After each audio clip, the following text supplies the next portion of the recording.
When talking about a metal band who knows how to make a successful comeback, At the Gates nailed that a few years ago after an 11-year break and reunion.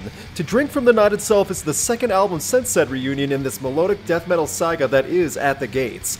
I used to say that Europe has taken over the metal world, but I'm now realizing that they may have had it all along. I, like many, were late to the game for At the Gates, partly due to the band being dissolved during my formative music years. The label melodic death metal is used in the band's press release and other descriptions of the band online, and I feel that really nails it on the head.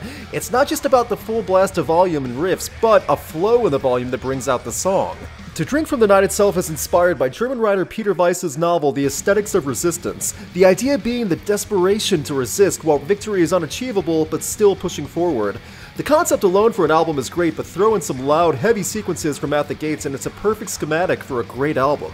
While there was a change in the lineup with original guitarist Anders departing back in 2017, the band still went forward with a follow-up to their 2014 return album At War with Reality.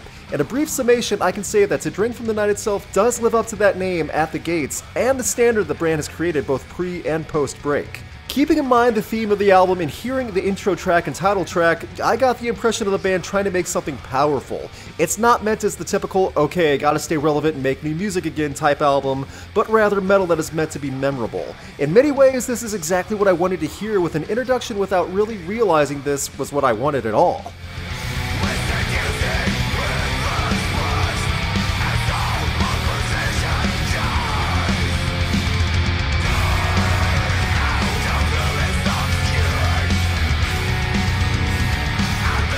The title track carries a strong rhythm. There is a groove to it with the riffs, and Lindberg is fierce in his vocal delivery. At just under 3.5 minutes, you get a big dose of anger and ferociousness. There is enough of a break in speed a few seconds at a time so that it's not an overwhelming wall of sound also. In several other tracks on this album, you get that same feeling of there being just enough of a break between the rhythm and screaming to help keep the music going. There are some gorgeous sequences that add to the songs, like acoustic playing in Daggers of Black Haze, and a drop in pace in the excellent The Colors of the Beast. That makes these songs sound much longer than the average of a 4.5 minute piece. Those two songs I just mentioned, along with A Labyrinth of Tombs, are my favorites of the album because they are that strong in all facets, as well as giving a true melody and flow in the music while still being heavy. Whether the drum pounding kicks in or the guitar solos go high with a deep riff in the back, there is still a drive and movement in these songs that makes you want to hear the entire track.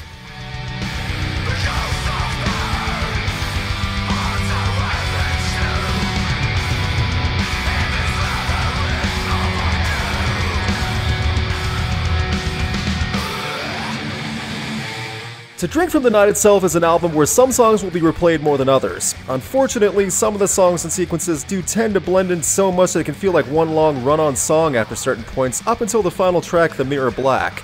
To put it another way, you forget which song you're listening to. There is solid music here, but more variety could have pushed this album from good to great. Even with that criticism, I still say that there are some gems on this album, and At the Gates can still create a head rush in 2018. It does make me wonder what the guitar writing would be like if Anders was still in the group, but it still doesn't deter from the finished product. You hear the sense of urgency when listening to Drink from the Night itself, which I think is one of the points to get across.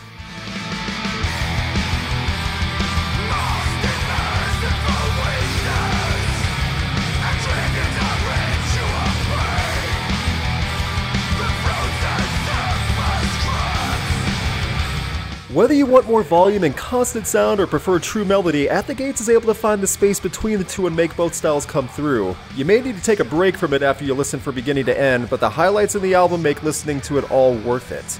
Overall, To Drink from the Night itself is a solid follow-up album and continues the impressive twofold career of Sweden's At the Gates. It may not be redefining a genre, but it still leaves an impression and makes you remember what you love about certain styles of metal, proving once again that Europe, and especially Sweden, are a force to be reckoned with in heavy music.